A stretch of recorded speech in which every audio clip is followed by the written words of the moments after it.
Good evening po sa ating lahat. Welcome po sa ating church who loves God, loves people, and makes disciple. And welcome din po sa ating online prayer works. Every Wednesday po yan ng 7 p.m. Sa mga oras na to, pwede po ba hingin ko sa ating lahat na i-ready po natin yung sarili natin, na magpa-open po tayo kay Lord. Hayaan po natin na si Lord yung mag-touch sa puso natin, sa isip natin sa oras na to. And i-ready po natin yung sarili natin sa pananalangin. Huminga ka ng malalim, humanap ka ng lugar kung saan tahimik, yung makakapag-focus ka, walang distraction, maganda yung internet connection, and ikaw at si Lord lang yung magpupusap. Come on, pwede bang i-ready mo yung sarili mo? Mag-relax ka, stay calm, and open your heart. Nakausapin si Lord sa oras na to.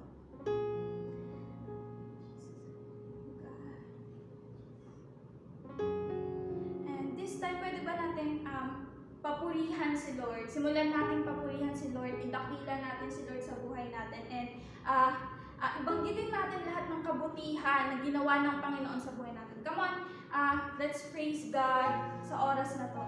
Hallelujah, Jesus. Hallelujah, Lord. Lord, we praise you. Magnify your name, Lord God. Lord, ikaw po yung kataas-taas ng Panginoon sa lahat. Ikaw po yung sinasamba namin, pinapapurihan, dinadakila sa buhay namin, Lord God. Lord, wala kang kapantay, wala ka pong katulad, Panginoon. Nag-iisa kang Diyos sa lahat, O God. Hallelujah, Jesus. Hallelujah, O God. Come on, simulan mo papurihan si Lord. Ibukas mo yung bibig mo. Hindi pwedeng hindi ka nagsasalita. And papurihan mo si Lord sa paraan na gusto mo, sa paraan na alam mo. Come on.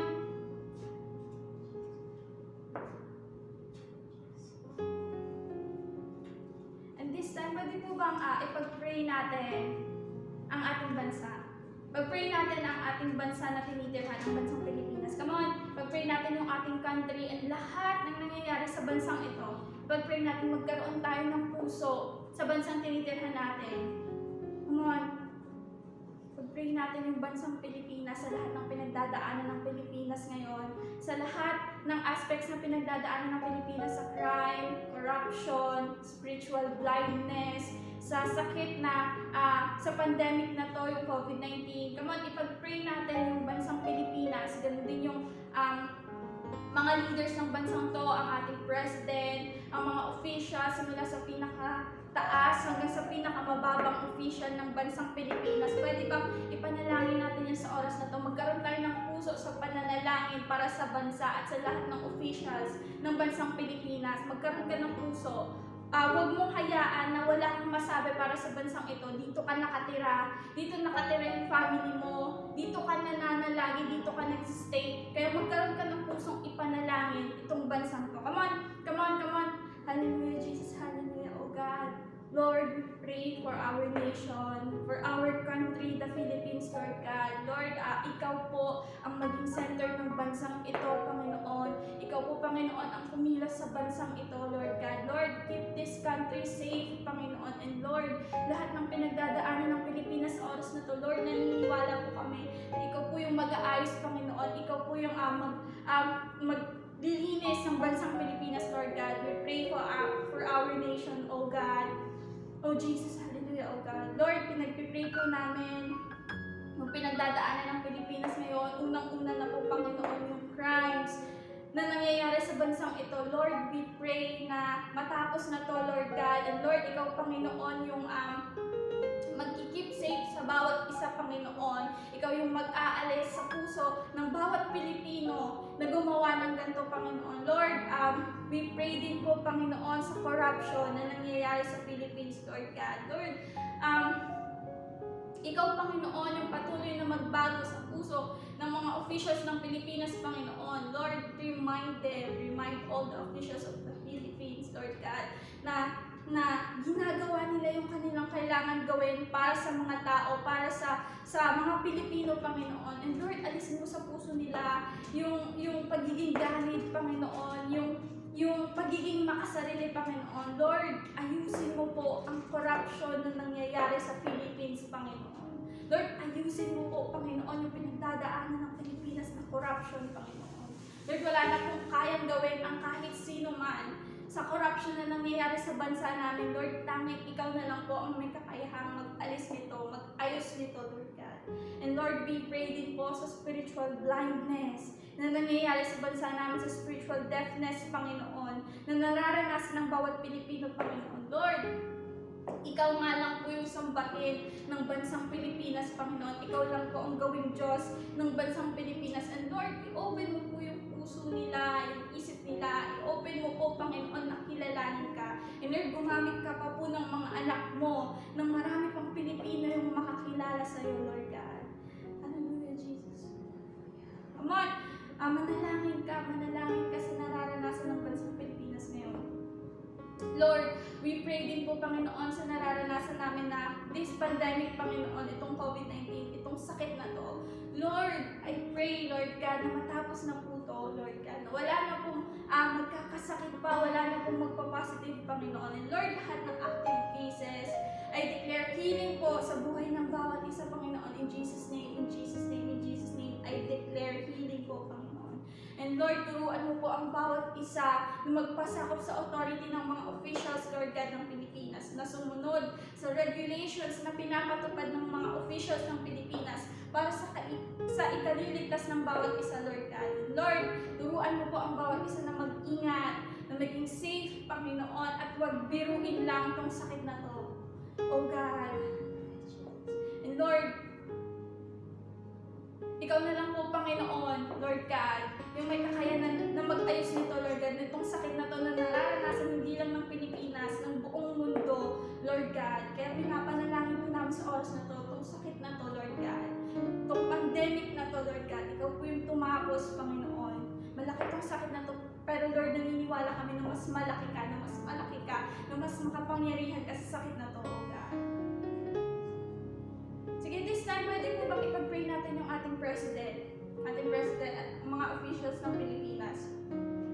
Ipag-pray natin sila, mag-declare tayo ng blessing sa buhay nila, and ipag-pray natin yung puso nila, yung nabigyan sila ni Lord ng wisdom, ng knowledge, and bigyan sila ni Lord ng patuloy na mag-provide si Lord sa buhay nila. Come on, ipag-pray natin yung mga officials ng Pilipinas.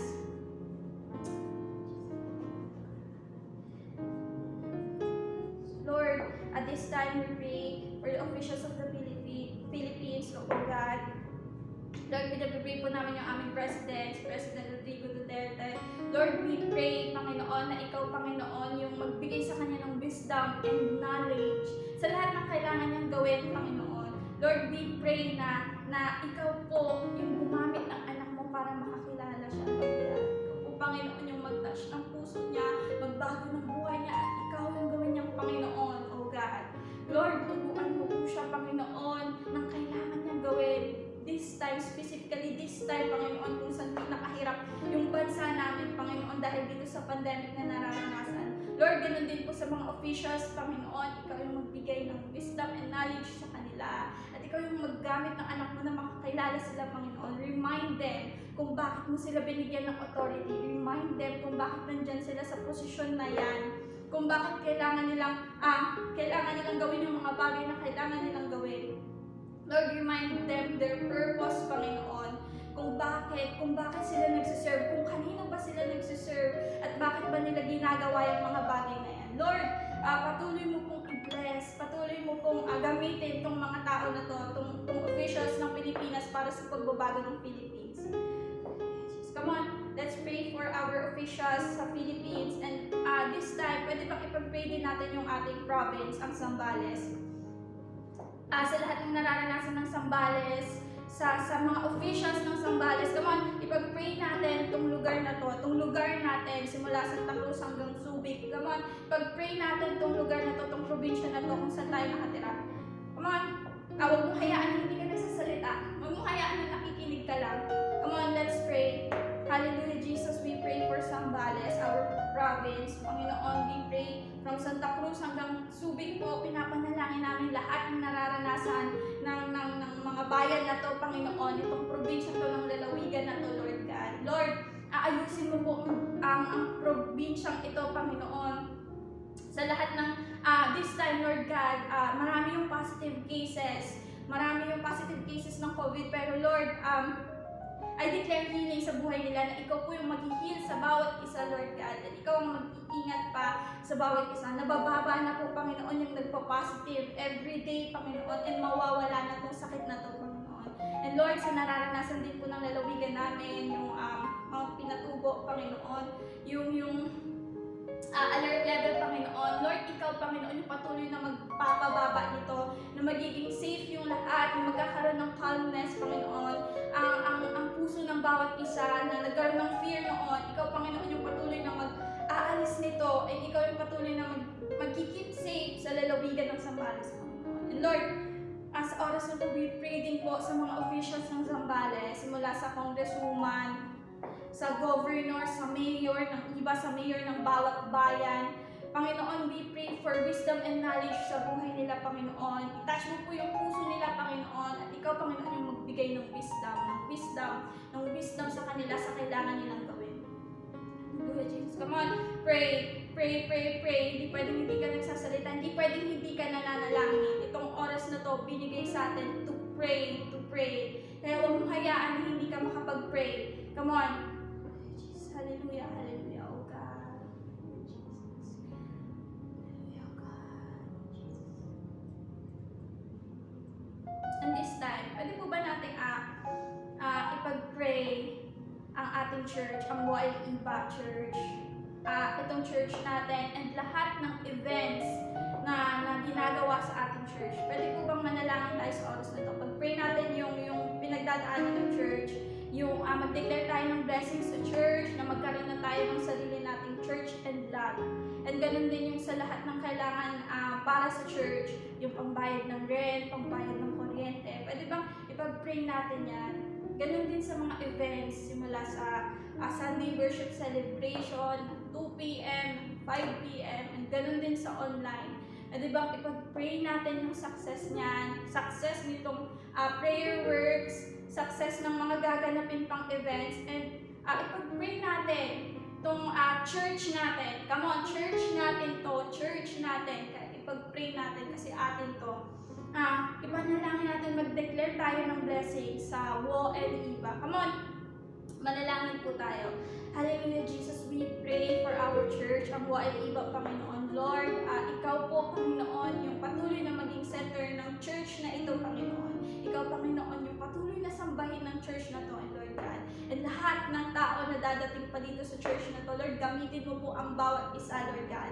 Baguhin mo po ang bawat isa sa lahat ng nakikinig, sa lahat ng uma-attend, sa lahat ng members ng church na to. Patuloy mo pong i-bless ang bawat isa. I-touch ang puso ng bawat isa, Panginoon. And we declare blessing din po sa church na to, Lord God. Ang church namin, Lord, we pray na magkakaroon na po ng sariling lupa at sariling church ang Wild Iba. Yung hindi na namin kailangan isipin kung paano pag walang rent, paano pag walang ganyan. Lord, magkakaroon ang Wild Iba ng sariling church and lot. We declare that in Jesus' name, in Jesus' name, in Jesus' name. And Lord, Lord, sa lahat ng finances ng Wild Church, simula sa rent, sa kuryente, sa lahat pa ng kailangan na mga gamit sa church, Lord God, Lord, ikaw yung patuloy na magpo-provide nun, Panginoon. Ikaw yung patuloy na magbibigay nun sa church, Lord God.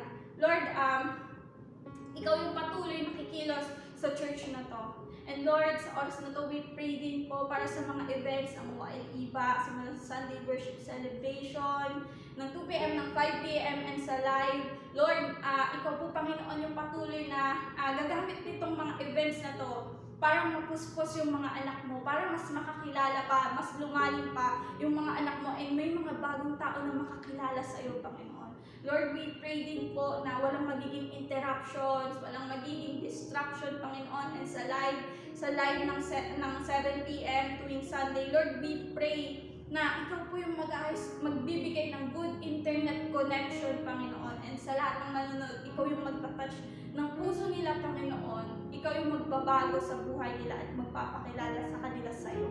Lord, we pray din po dito sa prayer works, Panginoon. Ikaw, Panginoon, yung patuloy na magturo sa mga anak mo ng sense ng pananalangin, ng importance ng pananalangin at ng kagustuhang manalangin, Panginoon. Ganon din po sa mga dadating pang events and ganon din po sa School of Discipleship na ginaganap sa church ngayon, simula sa foundation class, make disciples class, sa life group class, Panginoon, ikaw yung patuloy na magtuturo sa bawat anak mo na lumalim pa sa'yo, Lord God, and na magpakalalim pa sa'yo ng kagustuhan na lumalim pa sa'yo, Panginoon. Lord, we pray for the success of these events ng church, Panginoon. Hallelujah, Jesus, hallelujah, oh God.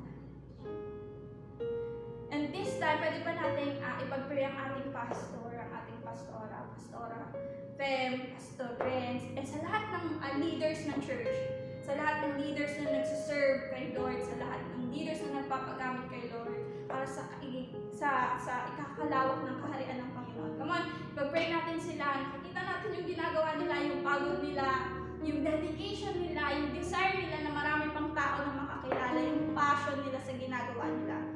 Pwede ba natin silang ipag-pray? Kasi tao din tong mga to, nanghihina, dumadating sa point gustong sumuko, pero nagpapagamit pa rin sa Panginoon. Kaya ngayon, pwede ba natin silang ipanalangin? Panalangin natin sila.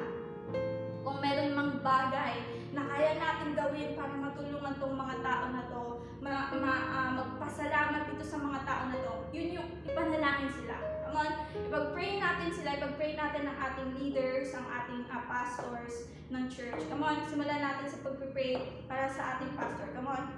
Hallelujah, Jesus. Hallelujah. Oh God, we pray for our pastor and pastora, Panginoon. We pray for Pastor Renz and Pastora Fem. Lord, ikaw, Panginoon, yung patuloy na maging center ng buhay nila, Panginoon. Lord, ikaw patuloy yung magpatakbo ng buhay nila, Lord God.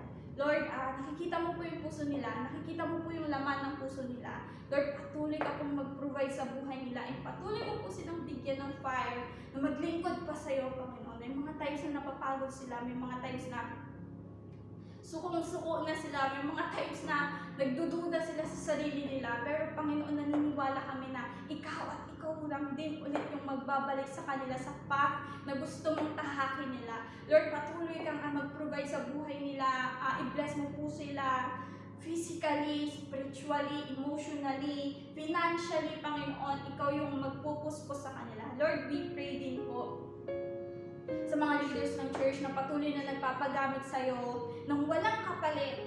Patuloy na nagpapagamit sa'yo, Lord, we pray na patuloy mo po silang i-bless. Ikaw po yung mag-anoy sa kanila, and Lord, correct their intentions. Correct their motives, Panginoon. Ikaw, Panginoon, yung mag-glorify sa lahat ng ginagawa nila sa pagtayo nila sa stage, sa pagpapagamit sa'yo, sa pagla-life group, Panginoon. Ikaw yung makikita sa buhay nila at wala na pong iba, Panginoon. Lord, ibaba mo po sila sa pinakamababang level na kaya nilang abutin. Ikaw yung itaas sa buhay nila, Panginoon. Lord, dito sa mga tao na to, patuloy mo silang baguhin, Panginoon. Patuloy mo silang durugin, Lord God, at magpabuo ulit sa iyo, Lord God. Ang mga leaders na to, Panginoon, patuloy mo silang i-anoint sa ginagawa nila. Hallelujah, Jesus. Hallelujah, oh God. Pag-pray natin yung pastor natin, yung leaders natin, come on, ipag-pray natin sila. Ipag-pray natin sila, tulungan natin sila sa pamamagitan ng pag-pray para sa kanila. Come on, mag-pray tayo. Mag-pray ka.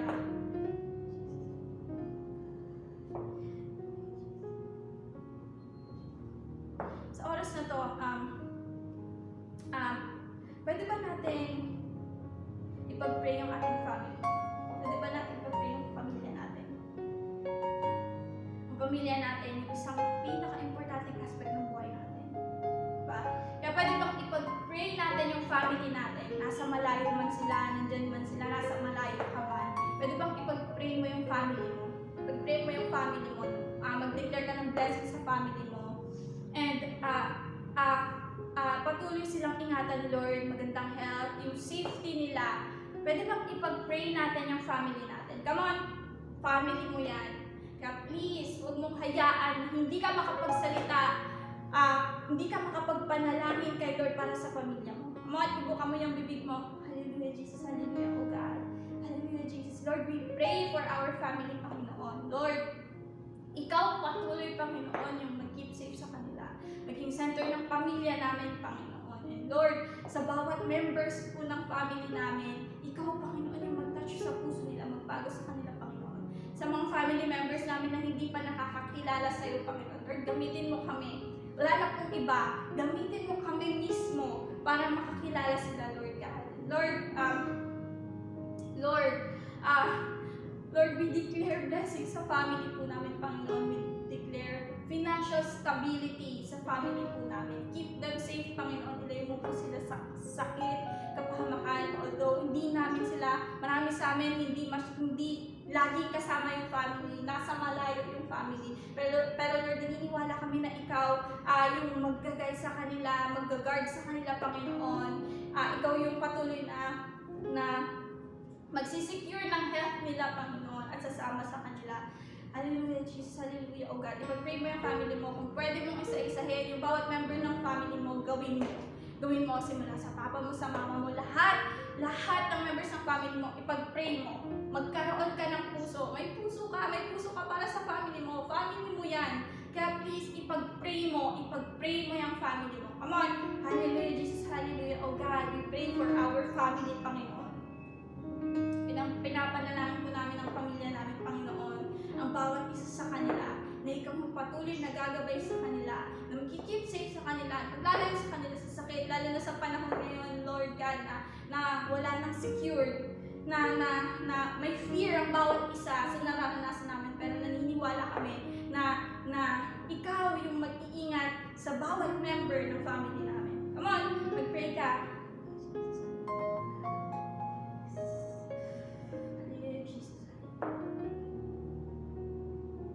And this time, pwede bang huminga ka ng malalim? Hawakan mo yung puso mo. Paano? And pwede bang ipanalangin mo yung sarili mo? Panalangin mo yung sarili mo. Lahat ng pinagdadaanan mo, pwede bang isumbong mo yan kay Lord? Pwede bang manghingi ka ng tulong kay Lord? Umamin ka kay Lord. Come on. Pag-pray mo yung sarili mo, may mga anxieties ka, nag-undergo ka ng depression, pwede bang ngayon yung tamang time na magsumbong ka kay Lord. Ngayon yung tamang time, ikwento mo yan kay Lord. Pwede bang ipag-pray mo yung sarili mo? Come on. Lord, hallelujah, Jesus. Hallelujah, oh God, we pray for ourselves, Panginoon. Lord, pinag-pray ko po ang bawat isa, Panginoon. Lord, may mga pinagdadaanan kaming lahat. Meron kaming mga personal problems na hindi namin nasi-share sa iba, Lord. Pero Lord, naniniwala kami na ikaw yung magbibigay sa amin ng strength na malampasan tong mga to. Lord, turuan mo kami na itong pinagdadaanan namin, process na merong teaching, Lord God, after nitong process na to. Lord, turuan mo kami na every time na may pinagdadaanan kami, gustuhin pang lalong lumapit sa'yo, Panginoon. Na lumapit sa'yo, na sa'yo lumapit. Kasi Lord, ikaw yung makakapag-ayos sa amin at wala na itong iba. Lord, I pray na kung may mga anxieties na pinagdadaanan, depression, inaalis ko po yun in Jesus' name, in Jesus' name, in Jesus' name, in Jesus' name. At ikaw yung maging center ng buhay ng bawat isa, Panginoon. Ikaw yung patuloy na sumama sa bawat isa. Lord, maraming times hindi kami okay. Maraming times na iniisip namin hindi namin kaya. Maraming times na we feel persecuted sa faith namin. Lord, naniniwala kami, Panginoon, na ikaw lang at ikaw pa rin yung makakapag-ayos sa amin, Panginoon. Ikaw pa rin yung bibigay sa amin ng satisfaction, ng comfort, Lord God, sa lahat ng pinagdadaanan namin. Lord, I pray po sa bawat isa na ikaw yung mag-comfort sa kanila, Panginoon. Na ibigay sa kanila, ipa-remind sa kanila na everything will be alright. Everything will be okay. Kasi kasama ka namin, Panginoon. Na lahat ng nararanasan namin, okay lang. Kasi kasama ka namin, Lord God. Ikaw yung patuloy na magbabago, mag-aayos sa amin. Come on, ipag-pray mo yung sarili mo. Kung may pinagdadaanan ka, ipag-pray mo yan. Di ko alam specifically kung ano yung pinagdadaanan mo. Di kita kilala. Di ko alam kung nasan ka ng level. Di ko alam kung gaano kasakit para sa iyo yan. Pero naniniwala ako na alam ni Lord yan. Na mas kilala ka pa ni Lord kaysa sa sarili mo. Kaya sa oras nito, huwag mong itago kay Lord yan. Isumbong mo kay Lord. I-release mo yan lahat kay Lord. Ibigay mo yan lahat kay Lord. Come on, mag-pray po tayo. Mag-pray natin yung sarili natin. Come on, bibigyan kita ng oras. Ipanalangin yung sarili mo.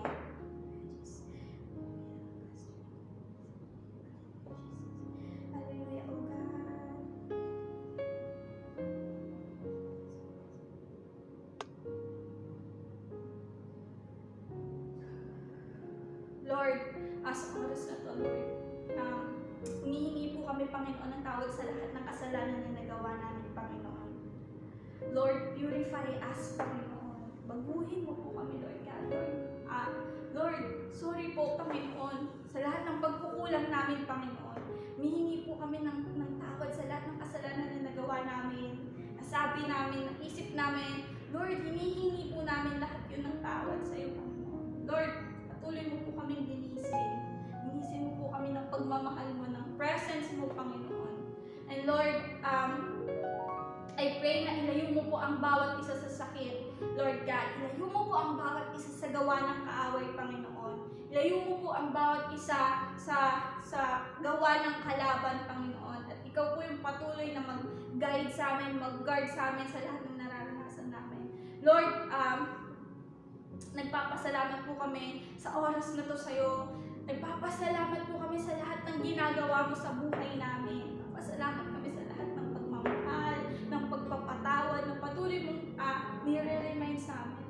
Yung tipong hindi na namin kaya i-accept yung sarili namin. Hindi na namin kaya patawarin yung sarili namin. Pero Lord, nandyan ka to show us your unconditional love, Lord God. Kaya Lord, nagpapasalamat kami sa walang katulad yung pagmamahal. Nagpapasalamat kami sa pagpapatawad, Lord God. Nagpapasalamat kami, Lord God, sa lahat ng ginawa mo sa buhay namin. Come on, sa oras na to, magpasalamat tayo kay Lord. Magpasalamat ka kay Lord. Alam ko, napakaraming bagay yung kailangan mong ipagpasalamat sa Lord. Kaya pwede ba sa oras na to, pasalamat ka. Be thankful sa lahat ng ginawa ng Panginoon sa buhay mo. Come on. Nagpapasalamat po kami sa movements mo sa buhay namin.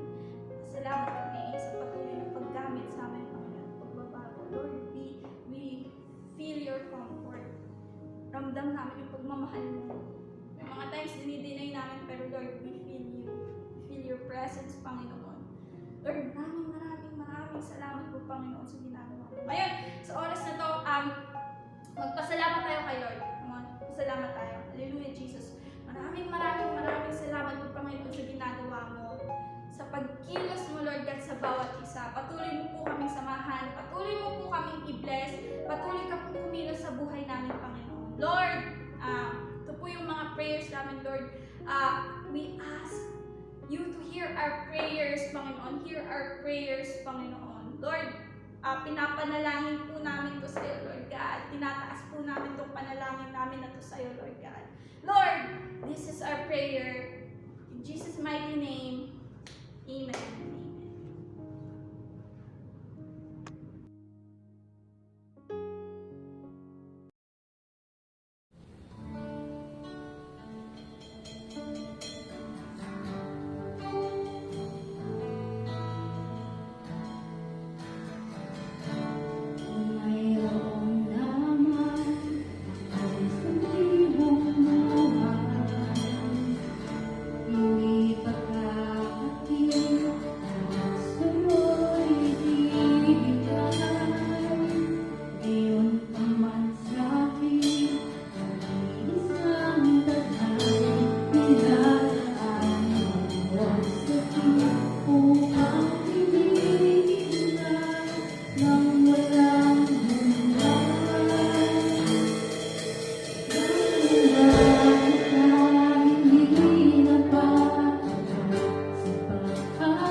Mapagpalang gabi po sa ating lahat. Welcome po sa ating Word of Everlasting Love Viva online prayer words every Wednesday at 7 p.m. Ayan, nasa last topic na po tayo na ating series na pinamagatang April Fools.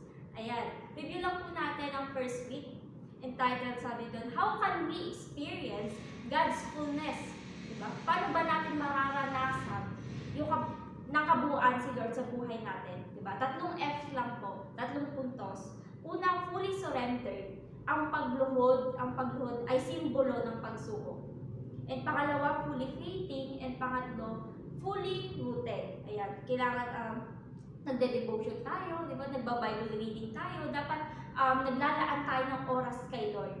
Dapat siya yung priority mo at wag mo hayaan na si Lord yung tatanggalin mo.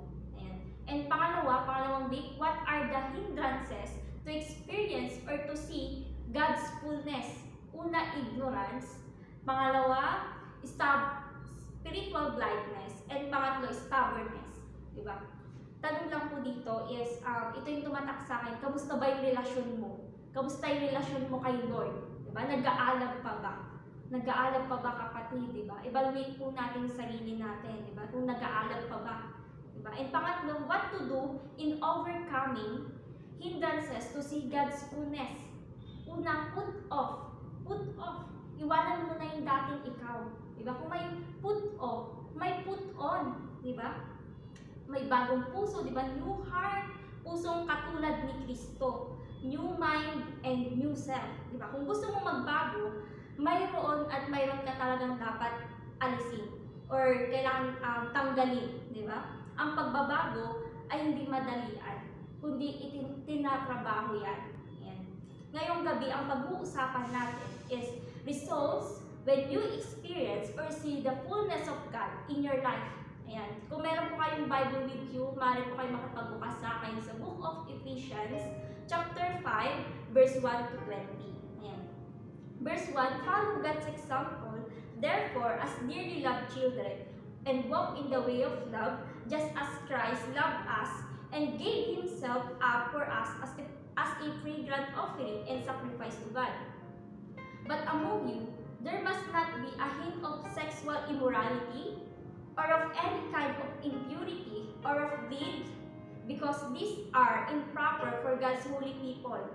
Nor should there be obscenity, foolish talk, or coarse joking, because which are out of place, but rather thanksgiving. Verse 5, for of this you can be sure, no immoral, impure, or greedy person, such a person is idolater, has any inheritance in the kingdom of Christ and of God. Let no one deceive you with empty words, for because of such thing God's wrath comes on those who are disobedient. Verse 7, therefore, do not be partners with them. Verse 8, for you were once darkness, but now you are light in the Lord. But live as children of light, for the fruit of the light consists in all goodness, righteousness, and truth. Verse 10, and find out what pleases the Lord, what have nothing to do with the fruitless deeds of darkness, but rather expose them. Verse 12, it is shameful even to mention what the disobedient do in secret. But everything is exposed by the light becomes visible, and everything that is illuminated becomes a light. This is what it said. Wake up, sleeper, rise from the dead, and Christ will shine on you. Verse 15, be very careful then how you live, not as unwise, but as wise, making the most of every opportunity, because the days are evil. Therefore, do not be foolish, but understand what the Lord's will is. Do not get drunk on wine, which leads to debauchery. Instead, be filled with the Spirit, speaking one another with psalms, hymns, and songs from the Spirit. Sing and make music from your heart to the Lord. Verse 20, always giving thanks to God and the Father for everything in the name of our Lord Jesus Christ. Ayan. Sige po, sa mga oras na to, maaari po ba tayong manalangin? Itikit mo yung mga mata mo. Lord, marami pong salamat, Panginoon, sa gabing ito, Panginoon, sa salita mo, Panginoon. Lord, ikaw po'y mangusap sa bawat isa, ikaw po'y maranasan, makita nila, Panginoon. Lord, itago mo po ako sa iyong likuran, ikaw po'y makita nila, Panginoon. Lord, open our hearts, our minds, Panginoon, and Panginoon, sa aming internet connection, Panginoon, palakasin mo po ito, Panginoon, upang lubos po namin maunawaan yung ituturo mo sa amin, Panginoon. Maraming pong salamat. Ito po ang aming samot dalangin. In Jesus' mighty name we pray. Amen. Ayan. Sabi dito, sa binasa natin sa Ephesians 5, verse 1 to 20. Itong Ephesians ay sinulat ni Apostle Paul sa mga taga-Efeso. Diba? Siya ay nakakulong nang gawin niya itong liham na ito. Ito din ay isang sulat para sa mga Hudyo at Hentil, di ba? Para sa mga magulang ito, para sa mga magulang at anak, para sa kapitbahay mo, di ba? Para sa mundo, para sa lahat, and para sa iyo. Di ba? Ito ay isang sulat na may pangkalahatang panawagan at pagsasabuhay, di ba? Ano ba ang resulta kapag naranasan mo ng kabuuan, nakita mo or naramdaman mo si Lord sa buhay mo? Diba? Kapag danas mo si Kristo sa buhay mo, dapat ganito yung pamumuhay mo. Join me on our message entitled, Live This Way. Ayan, ito yung magiging resulta when you experience or see the fullness of God in your life. Una, live with love. Live with love. Sabi doon sa verse 2, walk in the way of love, just as Christ loved us and gave Him up for us. Sa Tagalog, sabi niya doon, tularan niyo ang Diyos dahil kayong lahat ay minamahal niyang mga anak. Mamuhay kayo ng may pag-ibig sa kapwa tulad ng pag-ibig sa atin ni Kristo. Inialay niya ang sarili niya para sa atin bilang mabangong handog sa Diyos. Diba? Sabi doon ni Apostle Paul, diba? Sabi niya doon, lakaran mo. Hindi lang basta lakaran, ipamuhay mo kapatid. Ipamuhay mo dapat. Diba? Kapag sinabing love, diba? This means strong feeling. Diba? Strong feeling for another person. Diba? Ang pag-uusapan natin ngayong gabi, hindi lang basta feeling. Hindi lang basta feelings. Diba? There's more to the concept of love. Diba? Ang love ay hindi abstract idea. It is an action word. Diba? Kapag tunay ang pag-ibig, nakikita, nadarama at ginagalawan. Diba? Gusto mo ba nang sinabihan ka ng, ay, mahal kita, ngunit hindi mo naman ramdam. Diba? Si Lord, kahit hindi mo siya nakikita, ramdam ang pag-ibig niya sa'yo. Diba? Hindi lang niya nilakaran, ginalawan pa niya by giving His only begotten Son just to save you. Diba? Just to save us. Diba? Jesus' death on the cross is the climax of His love for us. Kapag naranasan mo na kabuuan si Lord sa buhay mo, mamumuhay ka ng may pag-ibig sa Diyos, diba? Magiging daluyan ka rin. Magiging daluyan ka rin ng pag-ibig ng Diyos sa iba. Sa pamilya mo, diba? Sa kapwa mo, maging sa mga taong hindi naman ka mahal-mahal. Diba? Hindi ka mahal-mahal. Kapag lalo natin siyang nilapitan, higit natin madarama yung pag-ibig niya. Ang pag-ibig mo kay Lord, yung magiging pundasyon mo sa lahat. Kaya mo bang mahalin kahit inuusig ka? Kaya mo ba yun? Pinapahirapan ka, di ba? Sinasaktan ka physically, di ba? Emotionally. Ngunit sabi niya dito sa verse, walk in love. Sabi niya, walk in love. Kapag na-experience mo ng tunay si Lord sa buhay mo, mararanasan mo rin yung wagas na pag-ibig niya sa'yo. Diba? Kahit sinaktan ka na physically and emotionally, diba? Kaya mo pa rin magpatawad ng buong-buo. Buong-buo, ha? Bakit? Tanong mo sa akin, bakit? Diba? Bakit kung sino pinatawad ka, sino ka para hindi magpatawad? Diba? Sino ka para hindi magpatawad? Another illustration is nung naranasan ni Saul si Christ in Acts 9. Diba? Kilala natin si Saul. Diba? Nag-uusig siya. Diba? Nagpapahirap ng mga tagasunod ni Lord. Diba? After he encountered Christ, he preached the gospel and proclaimed Jesus is the Son of God. Akalain mo yung dating persecutor, diba? Naging preacher. Persecutor to preacher. Diba? Sa halip na galit yung i-response ni Lord. Pero alam mo yun, ang isinukli niya, pag-ibig. Pag-ibig yung response ni Lord sa kanya. Diba? Si Jesus hindi lang modelo ng perfect love, kundi siya yung dahilan. Siya yung dahilan ng pag-ibig. At siya mismo yung pag-ibig. Diba? Noong pinako si Jesus sa krus, diba? Inisip niya pa rin yung mga taong nagpahirap sa kanya. Diba? Ganito kapuro magmahal si Lord. Ganito kapuro ang pagmamahal ni Lord sa atin. Grabe yung pag-ibig niya sa sangkatauhan. Diba? Grabe. Ano man yung pinagdadaanan mo sa oras nito, isa lang yung sigurado ako. May Lord ka sa buhay, kung kaya't kaya mo rin magpatawad kagaya niya. Diba? Kung may i-imitate ka lang din, kung may gagayahin ka lang din, dapat si Lord na. Diba? Sabi niya doon sa verse 1 says, be imitators of God. Diba? Diba yung mga bata ka pa lang, diba ginagaya mo yung mga magulang mo, kung ano yung mga ginagawa nila, diba yung ginagawa nila, ginagaya mo. Diba? Same with the Lord. When we act according to our nature, bilang anak ng Diyos, we will imitate Him. Diba? Hindi mo napapansin, nagiging Christ-like ka na. Wow! Nagiging Christ-like ka na. Natanong mo na ba sa Lord kung naririnig ka ba? Natanong mo na ba ito sa sarili mo? Diba? Natanong mo na ba ito? Napapakinggan ka ba niya? Sa dami mong problema, hindi na maubos-ubos. Diba? Sa dami ba ng tao sa mundo, naririnig ka ba niya? Diba? Napunta ka ba sa point na kinishkan mo rin si Lord? Yung punto, Lord, nasan ka?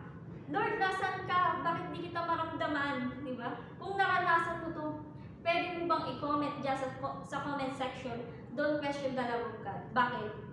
Christ is the supreme example of love. God loves us dearly as His children. Diba? Mahal na mahal ka ni Lord. Mahal na mahal tayo ng Panginoon. At napatunayan niya na yun nung namatay siya kapalit mo. Kapalit natin. Diba? Kapag naranasan mo fully and faithfully si Lord sa buhay mo, lalago ka. Masasabi ka or mapapractice mo yung God's forgiving love and Christ-giving love. Christ-giving love. Diba? Kapag tunay mong naranasan si Lord sa buhay mo, mamumuhay ka na may pagmamahal sa iba't ibang aspeto ng buhay mo. Kaya live with love. Yun yung una, live with love. Ito yung magiging resulta when you experience the fullness of God. Una, live with love. Pangalawa, live with holiness. Live with holiness. Sabi niya doon sa verse 3 to 14, but among you there must not be a hint of sexual immorality or of any kind of impurity or of greed, because these are improper for God's holy people. No, nor should there be obscenity, false talk, or coarse joking, which are out of place, but rather thanksgiving.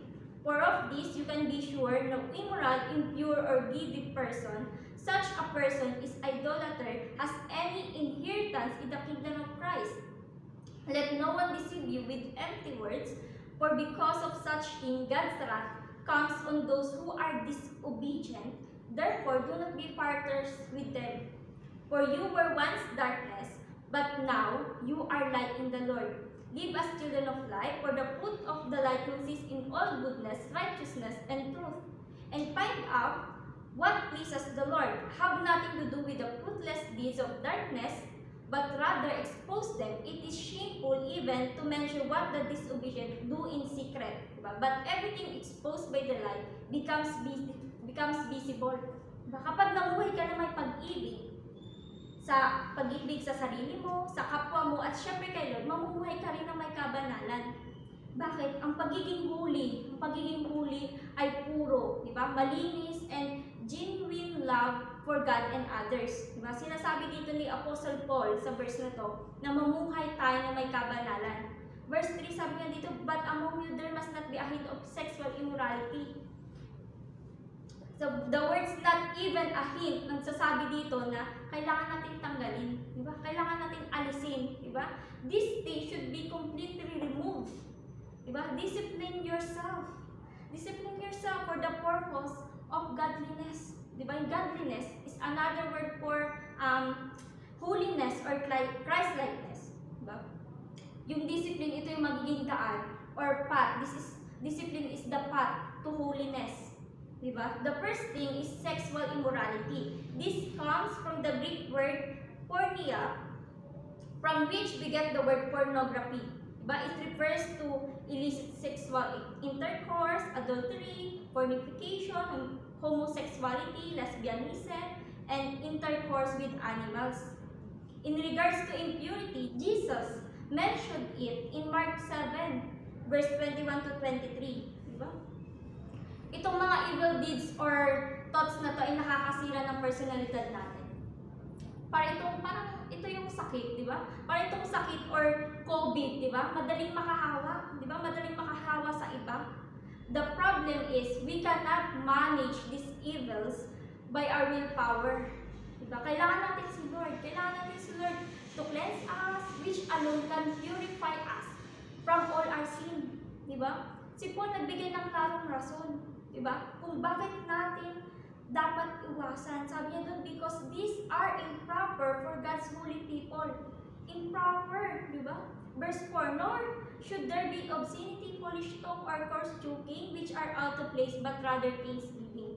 Itong verse 4 encourage us to rather speak with thanksgiving. Di ba? When we speak with thanksgiving, we can mutually encourage one another.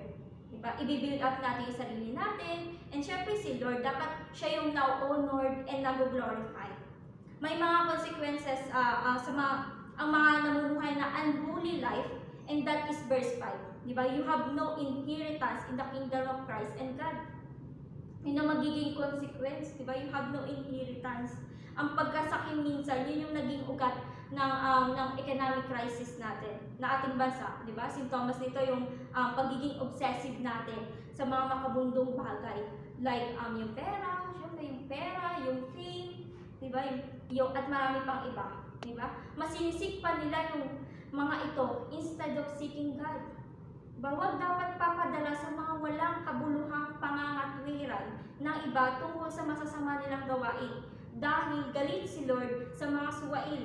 Diba? Dapat maging aware tayo that Satan is working behind such people. Satan is a liar. Diba? Satan is a liar and the father of lies. Sabi doon sa John 8 verse 44. Purpose niya is to alter us and distract us. Diba? So dapat hindi tayo papanin lang. Rather, we must hold the truth of Jesus, which leads us to life in our hearts. Those who are deceived have no excuse. They are disobedient. Verse 14. Verse 14, nire-remind tayo po na kailangan natin magising. Baka lang sabi doon, wake up, sleeper. Diba? Kailangan na natin magising and mamuhay as children of light. From children of darkness into children of light. Diba? Isa sa mga illustration nito is yung may isang babae who was caught in adultery.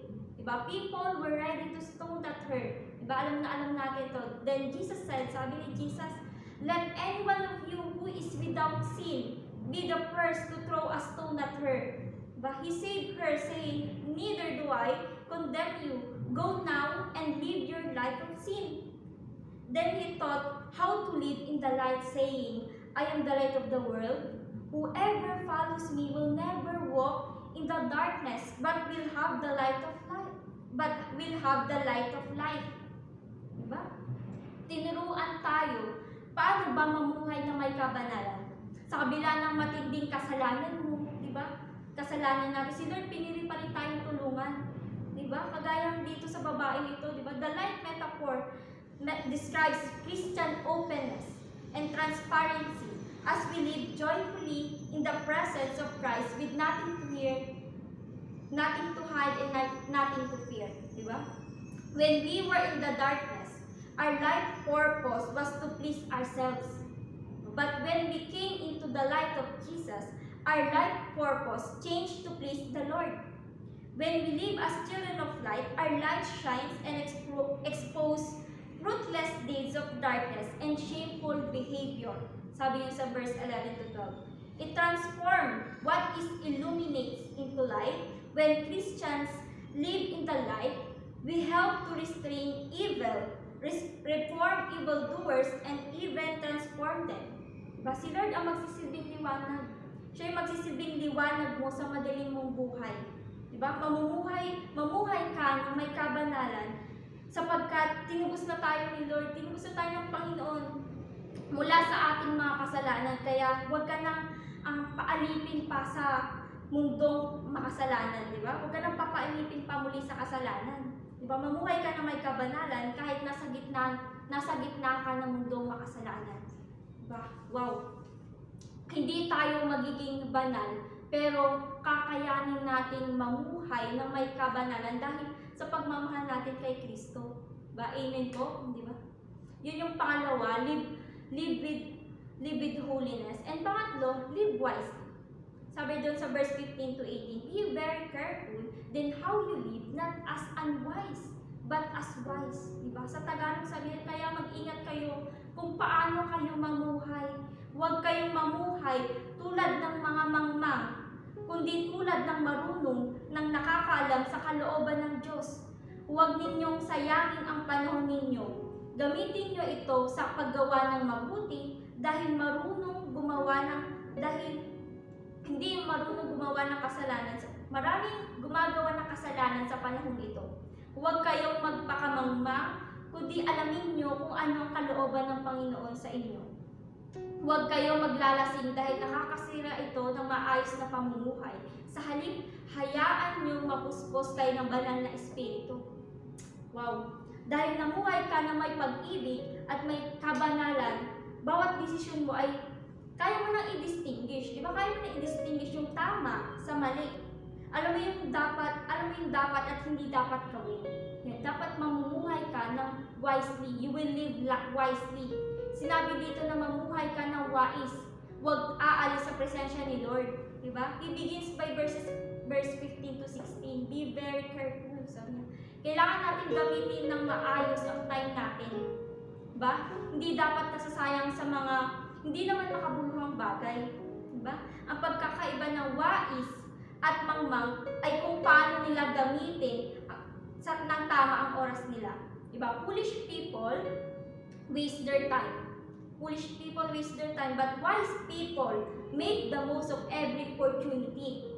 Wise people or mga lingkod ng Diyos ay ginagamit ng maayos yung mga oras nila sa paglalaro, diba? Sa pagde-devotion, sa pagbabasa ng scripture, di ba? Pagsisik kay Lord, pagpupunta sa church, and iba't ibang ministry.